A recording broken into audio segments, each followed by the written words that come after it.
and welcome to Citation Needed, the podcast where we choose a subject, read a single article about it on Wikipedia, and pretend we're experts, because this is the internet, and that's how it works now.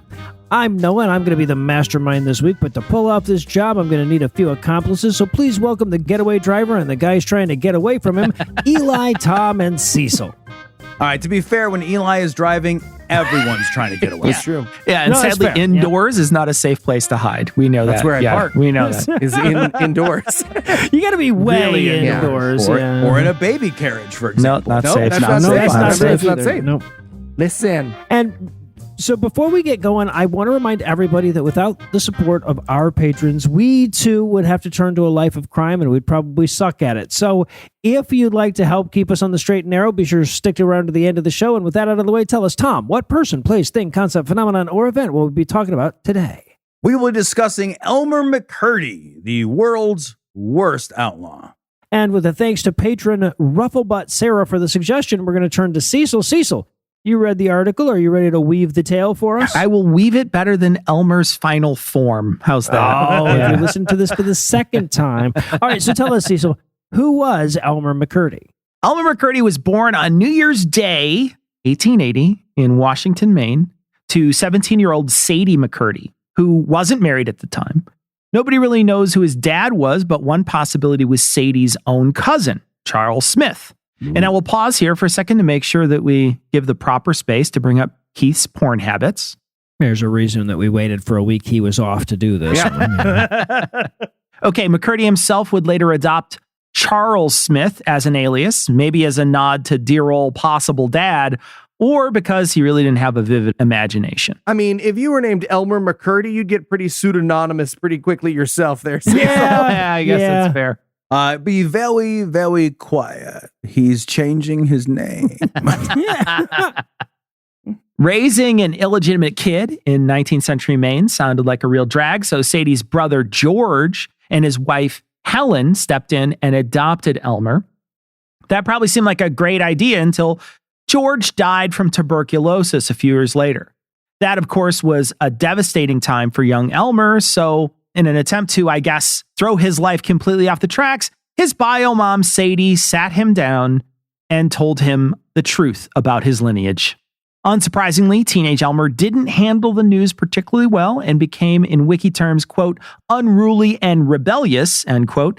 He started drinking pretty heavily around this time, a habit he would eventually master later in his life. Right. Some people stopped drinking. He just got really good. Fucking amazing. Same. By the time he was a teenager, Elmer had started bouncing around between jobs, never quite settling down.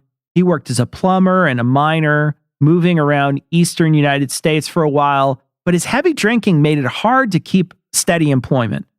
Eventually, he found himself in Cherryville, Kansas, doing plumbing work, though he probably spent more time at the saloon than fixing sinks. Cecil's judginess about functional alcoholism, that's the other reason we had to wait for Heath to take a week off. Thank to do you. this. How big was his sword collection, Cecil?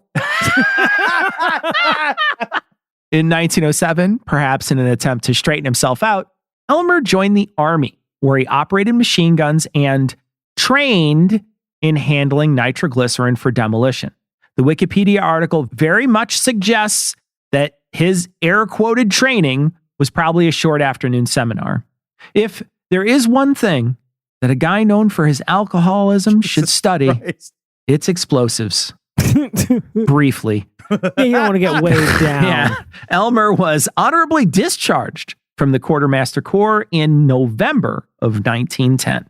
Oh, let's see. It says here to put the TNT where you want the things to explode. Yeah. All right, I think I got it, guys. Yeah, that's I got all there it. is to know. Early lunch. That's it. As the rest of this story proves, there's a lot more to it than that, it turns out. Not according to me and Tom. Once out of uniform, Elmer quickly found trouble. After moving to St. Joseph, Kansas, he got arrested when cops found him carrying burglary tools, stuff like chisels, hacksaws, and nitroglycerin. In court, Elmer confidently explained that these suspicious criminal tools were for an invention he was working on, a foot-operated machine gun.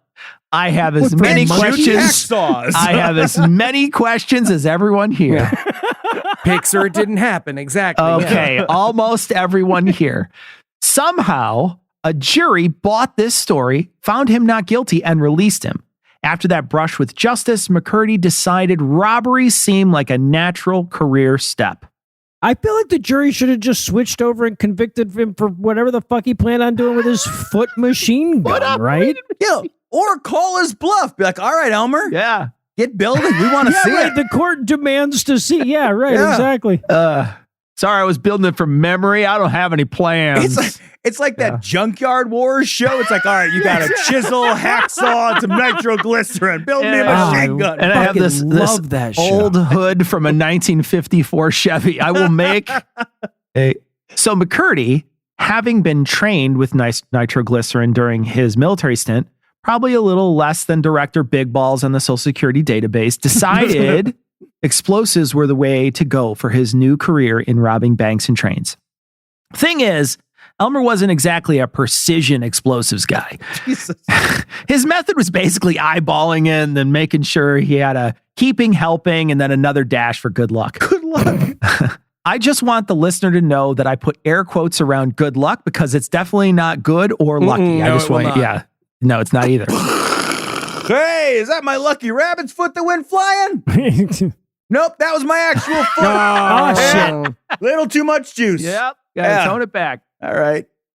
In March of 1911, McCurdy and 3 accomplices rolled into Lenape, Oklahoma, aiming to rob the Iron Mountain, Missouri Pacific train number 104. McCurdy had gotten wind that there was a safe on board with $4,000 inside, which is about $130,000 in today's money. The gang managed to stop the train and actually found the safe. So far, so good. Then McCurdy decided it was time to crack the safe open with a little nitro. Unfortunately, his explosive calculations were essentially close enough. And predictably, he used way too much, completely blowing up the safe and obliterating most of the cash in the process.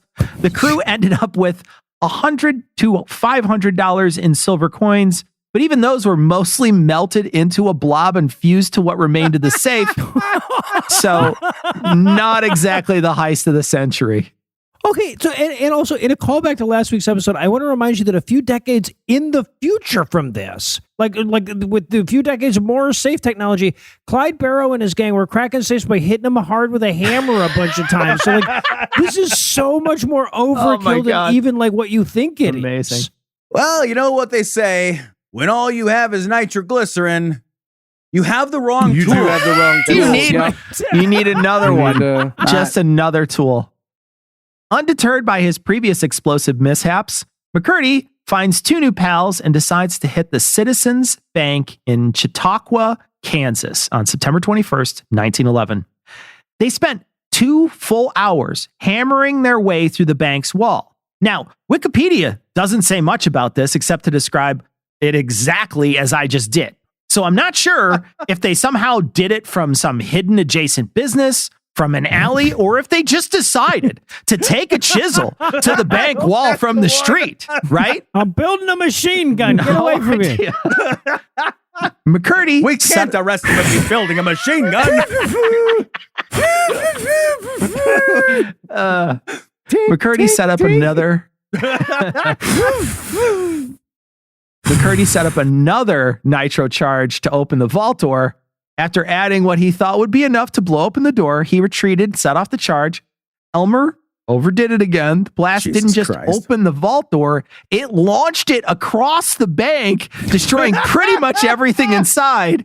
Now get this, inside the vault, with the door that was torn off and across the bank, was an intact safe that was virtually untouched by the blast.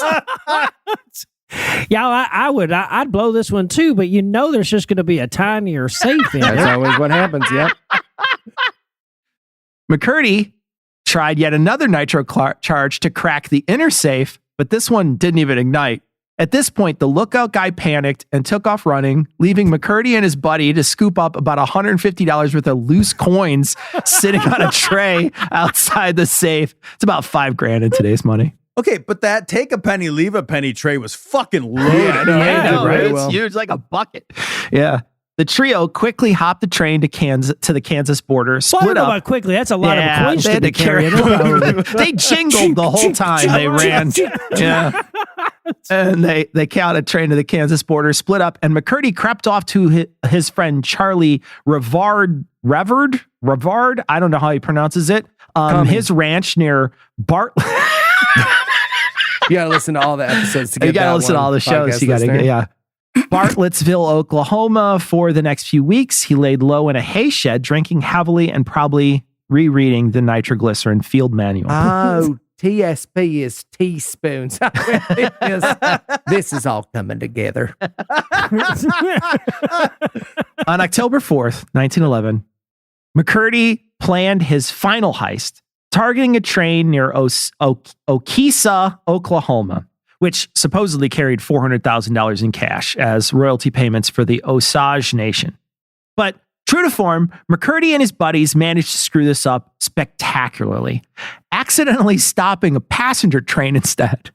Their grand haul included a whopping $46 from the mail clerk, 2 jugs of whiskey, a revolver, a coat, and the conductor's watch. A local newspaper summed it up perfectly, calling it, quote, one of the smallest in the history of train robbery, end quote.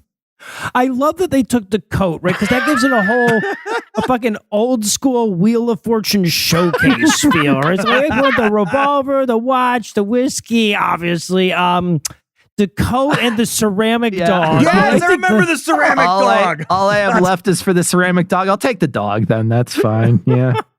At this And a gift point, certificate. At this point, McCurdy was dejected and depressed with his discount crime spree, so he decided to settle down with the whiskey that he stole. He headed to a ranch that he had stayed at in the past.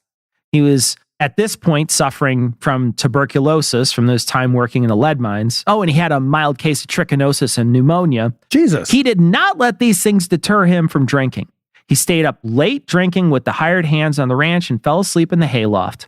Wikipedia is really going out of their way here to show us that McCurdy was not in peak form. While McCurdy lay in his hayloft bunk, there was a warrant issued for his arrest. Okay, and just nobody telling me has any of these diseases, or he's just going to try to blast them off of himself. A posse had tracked McCurdy to the hay shed using bloodhounds, and they surrounded the place and waited until daylight. The sheriff recounts what happens next. Quote, began at about 7 o'clock. We were standing around waiting for him to come out when the first shot was fired at me. It missed me, and when he turned his attention to my brother, Stringer Fenton, that's a real name, Stringer Fenton, he shot 3 times at Stringer, and when my brother got under cover, he turned his attention to Dick Wallace. Dick Wallace. That is brother's glory hole. Gaylord Buttsex was, of course, our assistant deputy, and Vagina Wilkinson was, of course, our loyal deputy who was lost in battle. Continuing the quote, he kept shooting at all of us for about an hour. We fired back every time we could. We do not know who killed him. On the trail, we found one of the jugs of whiskey, which was taken from the train.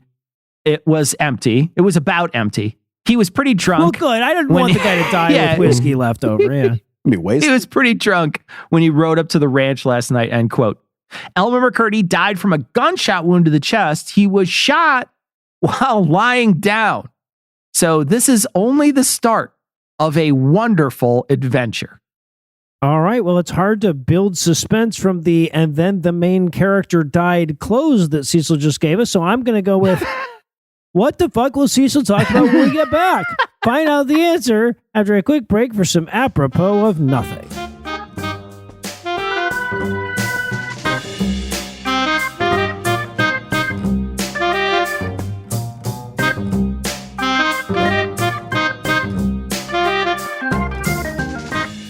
That's right. Stay back and nobody gets hurt.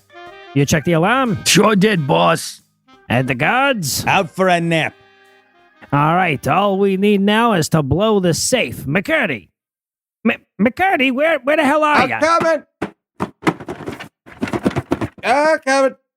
Ah. Jesus. McCurdy, where were you? Let's take a piss. Jesus. Oh, man. Bad news, boys. I'm not going to be able to blow this one. That's a wall, McCurdy. Oh, okay. Yep. Oh, here we go. Yeah. No, this I can do. I can do this one. Hold this. What is this? Mimosa. Why did It's you... from brunch, Craig. Jesus. Okay. Got it. Here. All right. Here's a dynamite. Dynamite. Dynamite.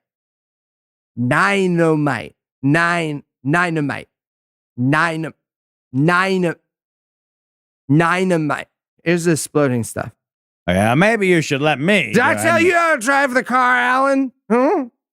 You keep saying our real names here. I'm the explosion guy, and I got this, okay? Let's get a little bit here, and a little bit there. And there we go. Good.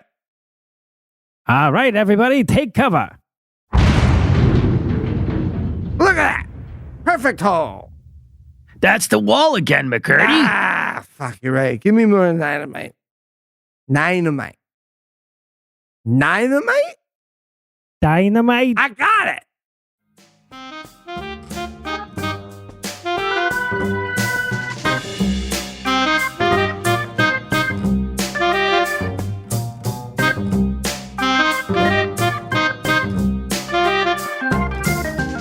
Okay, well, how did he even get a construction crane? Well, I feel like that's on them for not locking the fence then. Hey, guys, what's going on? Oh, one of Tom's kids destroyed a national landmark. Again? Yeah, Chicago has a surprising amount of national landmarks. Crazy. Yeah. Right? Okay, but I'm going to run you all over could also be construed as a warning, right? Okay, what happened this time? I guess he forgot their allowance? Oh, man, why doesn't he just try acorns early? Is that a punishment? I feel like his dad did that to him. No. Today's episode is sponsored by Acorns Early. April is Financial Literacy Month, the perfect time to start teaching your kids the value of money. And Acorns Early makes it easy with their smart money app and debit card for kids. For kids, you say? That's right. Acorns Early's chores tracker teaches kids that hard work pays off. Just set up tasks in the app, set a payment amount, and tick the chores off when it's done. And savings goals help kids turn savings into a habit. They can even choose their own target dates and turn on the optional autosave feature to help them get there. Amazing. Attempted manslaughter, officer. The guy is still in the hospital. With Acorns Early, kids get a new sense of independence when they spend what they earn with their very own debit card. And they get to choose from 35 plus customizable card designs. Plus, kids can build up their money knowledge and their confidence with bite-sized financial lessons. The Acorns Early app has tons of fun, interactive courses that help kids learn about all things money. But Eli, have you actually tried it? I sure have. I downloaded Acorns Early to give it a shot when they first became a sponsor. I finally feel like there's an app to teach your kids about responsible fiscal decisions that I wish I had when I was a kid. That's true. You are financially irresponsible. Irreparably. Ready to help your kids grow money skills that'll last a lifetime? Just head to acornsearly.com/citation or download the Acorns Early app to get started. Sign up now and your first month is on us. Not us, the company, but you know what I mean.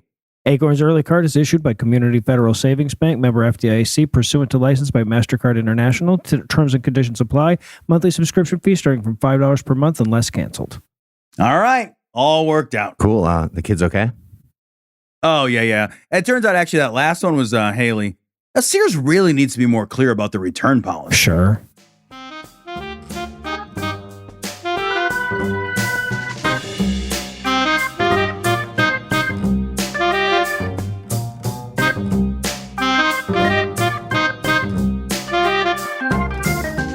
And we're back for the dark part of the story that already had a tuberculosis-riddled idiot drunkenly blowing shit up and dying in a shootout. Cecil? Okay, so after McCurdy was killed, his body was taken to the Undertaker in Pawhuska. That was in Oklahoma. But nobody came forward to claim him. The Undertaker, a fellow by the name of Joseph Johnson, used an arsenic-based preservative to embalm the body, which was common back then if you weren't sure when or if relatives were going to show up. The Undertaker shaved McCurdy, dressed him up in a suit, and stored him in the back room of the funeral home. Okay, I feel like this guy has some real skeletons in his closet. At least in the back room. But since nobody paid for the embalming, Johnson figured he'd just make his money back another way by turning McCurdy into an attraction. Oh, but when China does it with the bodies of prisoners, they're the bad guys. Jesus. Johnson stood the corpse in the corner of his shop, dressed him in regular street clothes, stuck a rifle in his hands, and charged visitors a nickel to see the bandit who wouldn't give up. McCurdy quickly became a popular attraction, earning nicknames like the Mystery Man of many aliases, the Oklahoma Outlaw, and the Embalmed Bandit. Carnival promoters soon got wind of McCurdy's popularity and offered to buy the corpse, but Johnson refused to sell. Yeah, I feel like making more money dead than you did alive is only good if you were an artist, right? Hey, Cecil, the fuck do you mean by they stood him up? I don't know, Tom. Okay, I don't know much about corpses, man. I don't know much, but I'm fairly certain they're not posable like G.I. Joe toys. Mhm. So what do you guys think? Like pull up the ass or what? I'm thinking It's big gotta be giant. pull up the no, ass. giant hole in his heel, like G.I. Joe guys. Same, That's what yeah. you do on a peg, Oh, all right. and he just Yeah. stands there. I was Yeah. thinking Yeah. 2 metal poles, 1 in each leg. then it just flops over at the waist. Yeah. Like Well, it goes all the way up to the shoulder. Yeah. It's put like a- those like an bendies in X. them like a Gumby. Cross. That's what it is. Oh, It's a okay, cross yeah. inside. Then you can just change the pose every That's time. right. Anytime you want. band comes Infinitely out. posable. Punch him in the back. Bandit. He does a karate chop. There's a lot of options. Also, I feel like the bandit that wouldn't give up is clearly given up. Yeah, point, I mean, I right? think at this point Yeah. he had given up. Yeah. Yeah. On October 6th, 1916, a guy named Aver showed up claiming to be McCurdy's long-lost brother from California. Aver had already convinced the sheriff and a local lawyer he was legit, saying he wanted to give McCurdy a proper burial in San Francisco. The next day, Aver returned with another supposed brother named Wayne. Johnson believed their story and handed McCurdy's body over to the pair, who immediately put it on a train headed to San Francisco. Except it wasn't headed to California. It went straight to Arkansas City, Kansas. Oh, banjo sting. Turns out Aver and Wayne were just James and Charles Patterson, the owners of the Great Patterson Carnival shows. They had learned about McCurdy's popularity, and the two concocted a scheme to snatch McCurdy for themselves and their carnival. McCurdy, rebranded as the outlaw who would never be captured alive. See, Tom, they took your Better note. time. They Yeah. took your note, became a carnival attraction until 1922 when Patterson finally sold the entire carnival operation to a man named Louis Sonny. Then they changed his name to the Sunny Sleigh Station. Oh, that's very good. So, okay, the funniest. Sleigh Station. Oh, Sonny. So the funniest part of this, though, is to pull off this grieving brothers act. You know that they had to do some like, how dare you display our beloved brother like some kind of carnival act indignation shit along the way. I just love it. Tell me you didn't do one pole up the ass. At least you did 2 poles, 1 in each foot. Oh, God. Sonny used McCurdy's corpse in his traveling museum of crime alongside wax replicas of famous outlaws like Jesse James and Bill Doolin. Little did people know that this one had a secret filling. In 1928, McCurdy was featured in the official sideshow of the Trans-American Foot Hell Race, yeah. a race where Good for people ran across the United States in 84 days. Someone should look into that. That seems like a really fun citation essay. Then, in 1933, film director Dwayne Esper got his hands on the corpse to promote his exploitation film Narcotic. Esper displayed McCurdy's now mummified body in theater lobbies. He also created a tale about the dried up husk of McCurdy because marketing is everything. He said that he was the body of a dead dope fiend who supposedly killed himself during a standoff after robbing a drugstore. The corpse had shriveled and hardened over the years, and Esper claimed that this was because of the drug-induced deterioration, and it was proof that he was telling the truth. Okay, but the real story of he was the dynamite guy for a train robber gang who died in a shootout with police is so much cooler. It is much cooler. Why dial back the awesomeness of your dead guy? Doesn't That's fit the dumb. narrative, though. Narcotic doesn't work. He's got to do a different Yes. movie, I guess. After Sonny died in 1949, McCurdy's well-traveled corpse was packed away in a Los Angeles warehouse, like a surplus Halloween decorations from a pop-up store. In 1964, That's the Sonny's in 1964, Sonny's dad, Dan, decided to dust off the outlaw turned prop and lent him to filmmaker David F. Friedman, who gave McCurdy a brief cameo in the 1967 film She Freak. He did not win any awards for that. Then in 1968, Dan figured out it was time to cash in, and he sold the body along with a batch of wax figures for $10,000 to Spoonie Singh. Somebody have a normal fucking name in this story. My God. No, they're buying wax figures and desiccated not. corpses. These Definitely are all normal not. people. Yeah. They should definitely not have a normal. Fair. The owner of the Hollywood Wax Museum, Singh, not particularly interested in having a mummified train robber in his collection, Then passed why it did he off. buy it? Well, he passed it off to a couple of Canadian promoters who hauled You're already at the McCurdy. yard sale and the family's looking He had at to buy it you. as a I whole buy, like, lot. He had to buy the whole thing. Yeah. Right. No, I buy lots of Atari games. Yeah. Some of them I already have. Yeah, and you just don't got to do need, it. You but got to suck it up. That's how it Yeah. works. But then he passed it off to a couple of Canadian promoters who hauled McCurdy up to Mount Rushmore for a sideshow exhibit. This did not go so well. A freak windstorm ripped through the area, blowing off tips of ears. Oh my God. Blowing off the tips of his ears, fingers, and toes. The promoters, now in possession of a disturbingly weathered corpse, Hey, this is starting to seem like a bad idea. decided to cut their losses and sent McCurdy back to Singh, who took one look at the now even more ghoulish remains, dusted it off, and tried to convince someone else that this corpse's best years were ahead of it. All right, wait, I'm sorry. Can you return a corpse? Wait, or do they just go and they pretend they thought he was alive? I thought he was sleeping. Going all John Cleese with a corpse in a bird cage, right? Oh, it's so good. This Weekend at Bernie's origin story is way better than expected. Way better. Singh offloaded the body to Ed Learsh, part owner of the Pike, which was a boardwalk with amusements in Long Beach, California. In 1976, Elmer McCurdy, the bumbling bandit, the carnival attraction, the accidental movie star, was hanging from the ceiling of the Laugh in the Dark Funhouse, where he blended right in with the rest of the cheap props. At this point, McCurdy had been dead for 65 years, and his transformation from incompetent outlaw to literal funhouse dummy was complete. Hey, guys, I know the afterlife isn't real and I shouldn't care what happens to my body when I die, but I do think I have found the one thing I'm not okay with.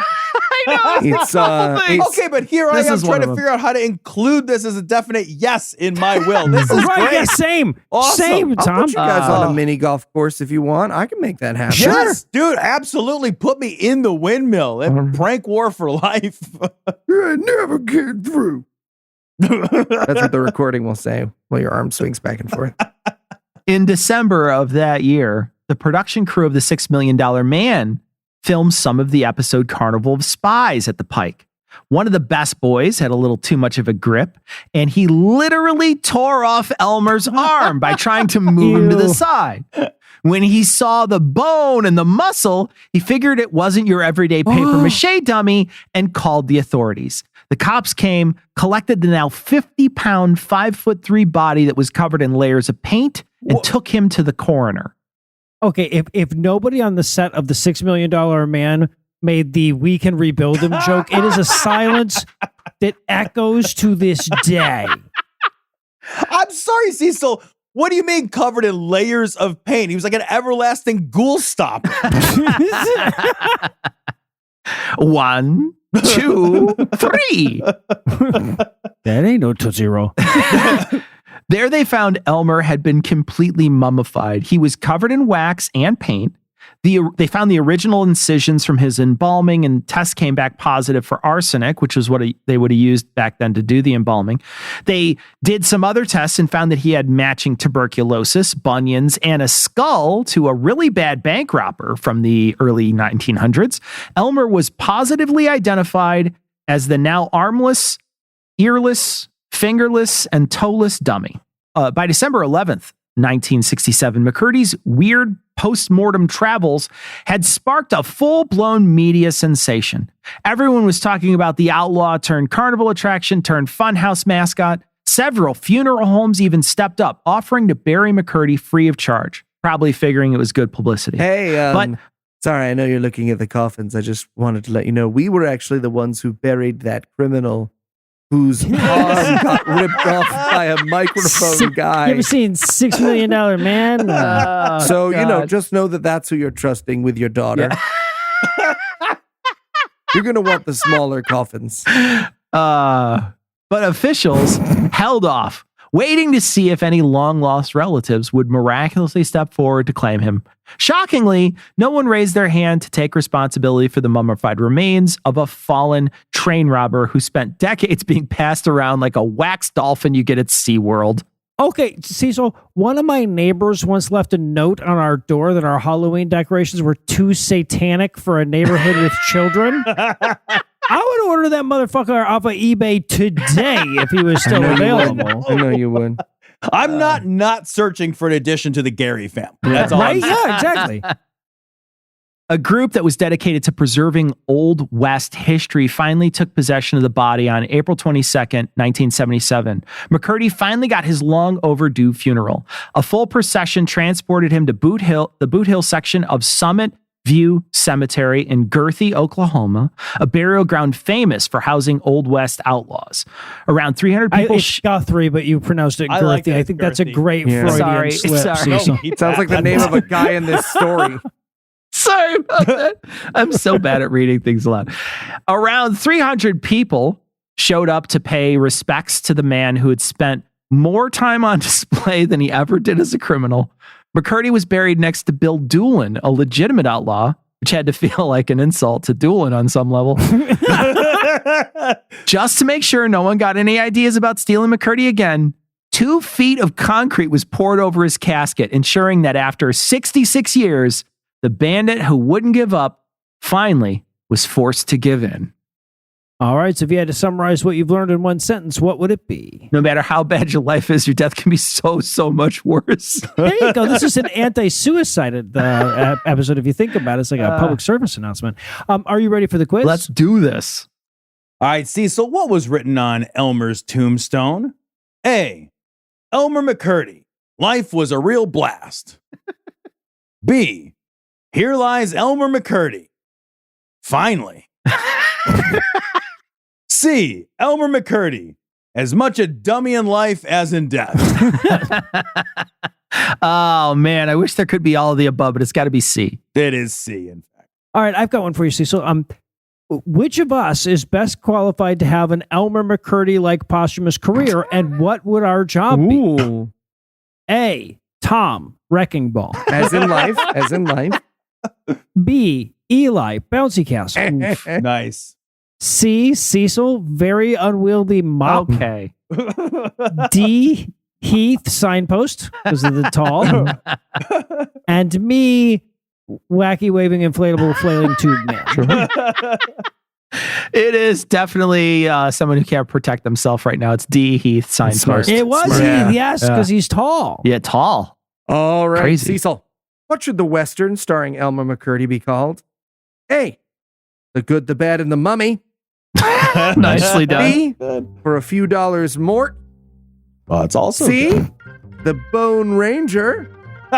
Or D. It's pretty good. 310 to Human Remains. I love that one. 310 to Human Remains Thank is you. fucking Oh, amazing. That's actually really Bravo. fucking Thank good. you. That's That was why I outstanding. was like, I could do this question. Oh, outstanding. It's D. It's got to be D. You won no matter what. That's I right. don't no matter care what what. it was. All right, You- well, I want yeah, an you- essay from Tom next week. All right. Well, for Cecil, Eli, Tom, and often Heath, I'm Noah. Thank you for hanging out with us today. We're going to be back next week, and by then, Tom will be an expert on something else. Between now and then, you should check out all our other shows, especially Cecil's new show, The No Rogan Experience. And if you'd like to help keep this show going, you can make a per episode donation at patreon.com/citationpod or leave us a 5-star review everywhere you can. And if you'd like to get in touch with us, check out past episodes, connect with us on social media, or check the show notes, be sure to check out citationpod.com.